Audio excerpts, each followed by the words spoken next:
Praise the Lord. കർത്താവിൻ്റെ ധന്യതിരുനാമം ഇന്ന് ഈ പ്രഭാതത്തിൽ മഹിമപ്പെടുമാറാകട്ടെ. വീണ്ടും ഒരു പുത്തൻ പുലരി കൂടി നമുക്ക് തന്ന കർത്താവിന് എല്ലാ മാനവും മഹത്വവും അർപ്പിച്ചുകൊണ്ട് ഈ പ്രഭാതം, ഈ ദിവസം നമുക്ക് ആരംഭിക്കാം.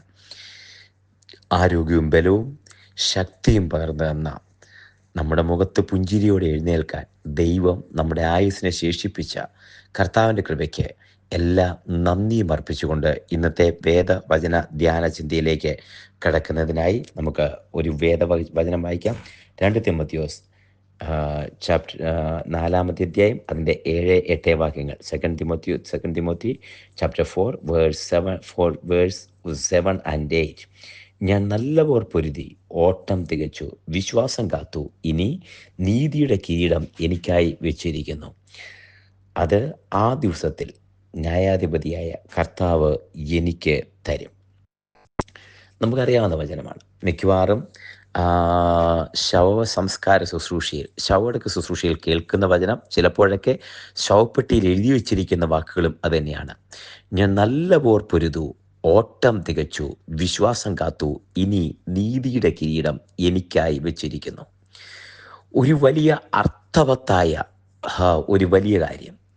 ഇതിൻ്റെ ജീവിതത്തിൻ്റെ സയാനവേളയിൽ ഒരു പുരുഷായുസ് മുഴുവൻ കർത്താവിന് വേണ്ടി അധ്വാനിച്ച് ജീവിച്ച്, എന്നാൽ യൗവനത്തിൻ്റെ മധ്യഭാഗം അന്യാധീനപ്പെട്ടു പോയി, ബാക്കി ശേഷിക്കുന്ന ഭാഗം മുഴുവൻ കർത്താവിന് വേണ്ടി ജീവിച്ച് ഒരു പുരുഷായുസ് കൊടുത്ത് ജീവിതത്തിൻ്റെ സായാഹ്നത്തിൽ ഇന്നത്തെ ശ്രേഷ്ഠ അപ്പോസ്തലനായ, തിരിച്ചും മറിച്ചും ഗുണിച്ചും ഹരിച്ചും നോക്കിയാൽ ശ്രേഷ്ഠ അപ്പോസ്തലൻ എന്ന് വിളിക്കോഹരിക്കാരനായ ലേഖനങ്ങൾ, അത് നീടുറ്റ മികവുറ്റ തികവുറ്റ ലേഖനങ്ങൾ നമുക്ക് നൽകി തന്ന ശ്ലീഹ പൗലോസിൻ്റെ സായാഹ്ന വാക്കുകളാണ്, ജീവിത സായാഹ്ന വാക്കുകളാണ്. ഞാൻ നല്ല പോർ പൊരുതു, ഓട്ടം തികച്ചു, വിശ്വാസം കാത്തു, ഇനി നീതിയുടെ കിരീടം എനിക്കായി വെച്ചിരിക്കുന്നു. അത് ആ ദിവസത്തിൽ നല്ല ന്യായാധിപതിയായ കർത്താവ് എനിക്ക് നൽകിത്തരും.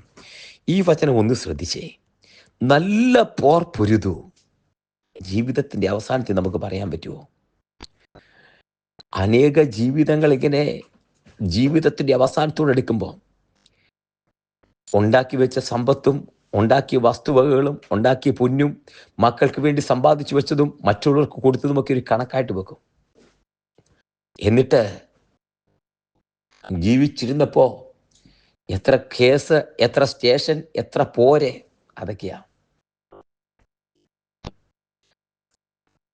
എന്നാൽ വിശ്വാസിയായ ജീവിതം കർത്താവിന് വേണ്ടി മാറ്റിവെച്ച പൗലോസ് അപ്പോസ്തലന്റെ വാക്കുകൾ, ഈ ലോകത്തിലുള്ളതൊക്കെ നൈമിഷികമാണെന്നും അത് താൽക്കാലികമാണെന്നും, അതുമാത്രമല്ല തനിക്കുണ്ടായിരുന്നതൊക്കെ ചപ്പന്നും ചവർന്നും എണ്ണി ക്രിസ്തുവിന് വേണ്ടി നിന്ന പൗലോസിൻ്റെ വാക്കുകൾ എത്ര അർത്ഥവത്തായ ഉറപ്പോടുകൂടിയ വാക്കുകളാണ് പറയുന്നത്. നല്ല പോർ പൊരുതു, ഓട്ടം തികച്ചു, വിശ്വാസം കാത്തു, ഇനി നീതിയുടെ കിരീടം എനിക്കായി വെച്ചിരിക്കുന്നു. ഹല്ലേലൂയ.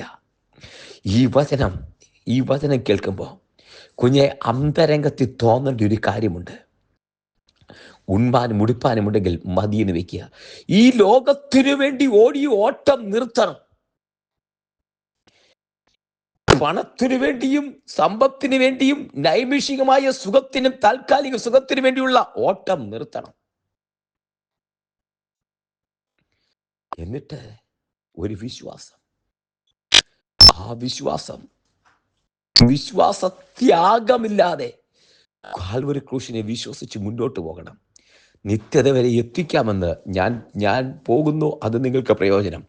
ഞാൻ പോയി സ്ഥലമൊരുക്കിയ ശേഷം നിങ്ങളെ വന്ന് എൻ്റെ അടുക്കൽ ചേർത്തുകൊള്ളാമെന്ന് പറഞ്ഞ യേശു കർത്താവിൻ്റെ വാക്ക് വില കൽപ്പിച്ച് യേശു കർത്താവിന് വേണ്ടി ജീവിക്കാൻ, ഹൃദയങ്ങളെ കൊടുക്കാൻ നമുക്ക് കഴിയണം.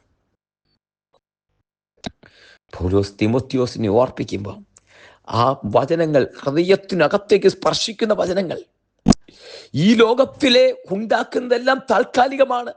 സമ്പത്ത് താൽക്കാലികമാ, ഭവനം താൽക്കാലികമാ. അതുകൊണ്ട് ആ സങ്കീർത്തനം പറയുന്നത്, ഈ പ്രയാണകാലം 7-10 ഏറെയായാൽ 80 മാത്രം. അതിൻ്റെ പ്രയാണം കഷ്ടതയും ദുഃഖവും മാത്രം. ഇനി ആയുസ് നീണ്ടാൽ അത് ദുഃഖം.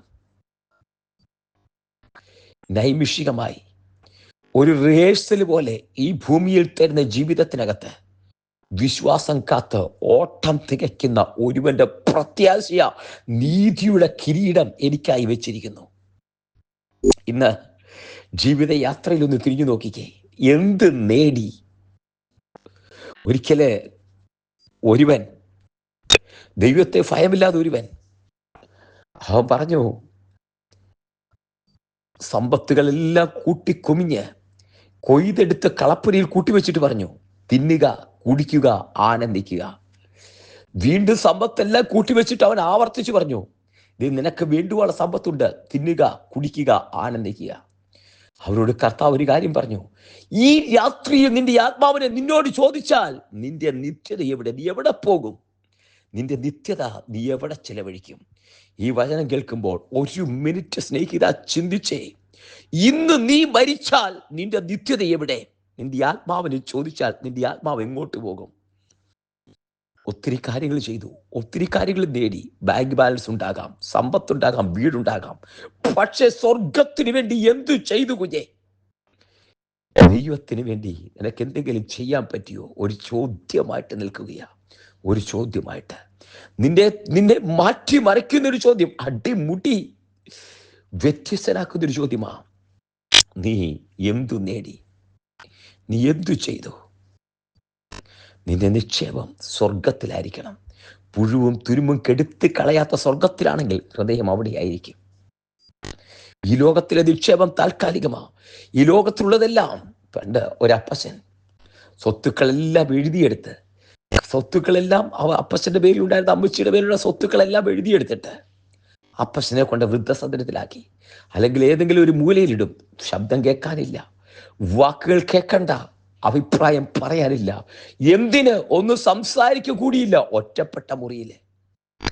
അപ്പച്ചൻ ചോദിച്ചു, ഞാൻ ഉണ്ടാക്കിയതെല്ലാം, എൻ്റെ ആയകാലത്ത് ജീവകാലത്ത് ഞാൻ ഉണ്ടാക്കിയതെല്ലാം അനുഭവിച്ച് അതെല്ലാം എഴുതിയെടുത്ത ശേഷം എന്നെ ഒരു മൂലയ്ക്കോട്ട്, ഇത് ഒരു ആളുടെ അനുഭവമല്ല, ലോകത്തിലെ മുഴുവൻ അനുഭവമാ. ഇന്ന് ആ വചനം ഒന്ന് ശ്രദ്ധിച്ചു കേട്ടെ, ഈ വചനം ഒന്ന് കേൾക്കട്ടെ. ഇന്ന് നീ മരിച്ചാൽ നിന്റെ നിത്യത എവിടെ? പൗലോസിനോട് ചേർന്ന് പറയാൻ പറ്റുമോ കർത്താവിന് വേണ്ടി ഓടിയെന്ന്? കർത്താവിന് വേണ്ടി കാലമധികമില്ല കർത്താവിന് വേണ്ടി നിന്നെന്ന് പൗലോസിനോട് ചേർന്നൊന്ന് പറയാൻ ഒക്കുന്നില്ലെങ്കിൽ ഒന്ന് തിരിച്ച് ശോധന ചെയ്തിട്ട്, ഒന്ന് എക്സാമിൻ ചെയ്തിട്ട് പൗലോസിനോട് ചേർന്ന് നമുക്ക് പറയാം, നല്ല പോർ പൊരുതു, ഓട്ടം തികച്ചു, വിശ്വാസം കാത്തു, ഇനി നീതിയുടെ കിരീടം എനിക്കായി വെച്ചിരിക്കുന്നു. സ്നേഹിത, അല്പകാലം മാത്രമേ നമുക്കുള്ളൂ. ലോക സംഭവങ്ങൾ കർത്താവിന്റെ വരവിനെ വിളിച്ചറിയിക്കുമ്പോൾ ഈ ഉള്ള കാലം ഒന്ന് ഉറപ്പിച്ച് പറയാൻ പറ്റുമോ? ഒന്ന് നിനക്ക് ചിന്തിക്കാൻ പറ്റുമോ? ഒന്ന് ഉറപ്പിക്കാൻ പറ്റുമോ?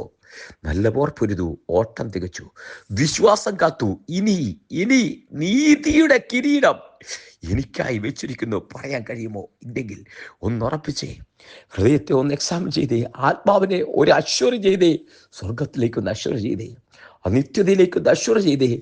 ചേർന്ന് പ്രാർത്ഥിക്കാം. സ്വർഗീയ പിതാവേ, ഞങ്ങൾ ഒരുമിച്ച് പാദപീഠത്തിലേക്ക് അടുത്ത് വരുന്നു. കർത്താവേ, ഞങ്ങളുടെ ജീവിതത്തിനകത്ത് ഒന്ന് തിരിഞ്ഞു നോക്കുവാൻ, ഞങ്ങളുടെ നിത്യത ഉറപ്പിക്കുവാൻ, നിത്യമായ ആ ഭവനത്തിലേക്ക് ഞങ്ങളെ എത്തിക്കുന്ന ദൈവകൃപയ്ക്കായി സ്തോത്രമപ്പ. കർത്താവെ, ഞങ്ങൾ കർത്താവിന് വേണ്ടി ചെയ്യുവാൻ, കർത്താവിന് വേണ്ടി ഓടുവാൻ ഞങ്ങളുടെ കാലുകളെ ബലപ്പെടുത്തണമേ. കർത്താവെ, ഈ ഏറ്റവും അന്ത്യ നാളുകളിൽ അങ്ങയുടെ വരം അടുത്തിരിക്കുമ്പോൾ കർത്താവിന് വേണ്ടി നിൽക്കുവാൻ സ്വർഗത്തിലെ പിതാവെ ഞങ്ങളെ ഒരുക്കണമെന്ന് പ്രാർത്ഥിക്കുന്നു. പൗലോസിനോട് ചേർന്ന് പറയുവാൻ ഞങ്ങളുടെ അധരങ്ങളെ, ഞങ്ങളുടെ ഹൃദയങ്ങളെ ബലപ്പെടുത്തണം. നല്ല പോർ പൊരുതു, ഓട്ടം തികച്ചു, വിശ്വാസം കാത്തു, നീതിയുടെ കിരീടം ഞങ്ങൾക്കായി കർത്താവ് ഒരുക്കുന്നതിനായി നന്ദി. തൃക്കരങ്ങളിലേക്ക് സമർപ്പിക്കുന്നപ്പ സഭയിലെ വാത്സല്യ പ്രിയപ്പെട്ടവർക്കായി സ്തോത്രം ചെയ്യുന്നു. പ്രാർത്ഥനാ കൂട്ടായ്മയിലെ എല്ലാവർക്കുമായി സ്തോത്രം. സകല പേരെയും അങ്ങയുടെ നാമത്തിന് അനുഗ്രഹിച്ച് പ്രാർത്ഥിക്കുന്നു.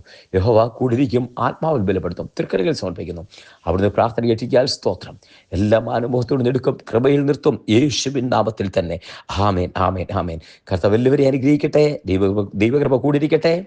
നാളെ നമുക്ക് വീണ്ടും കാണാം. അതുവരെ കൃപയ്ക്കുള്ളിൽ മറയാം. God bless you and thank you so much. Walk with Jesus. കർത്താവിൻ്റെ ആത്മാവോട് ചേർന്ന് നടക്കാം.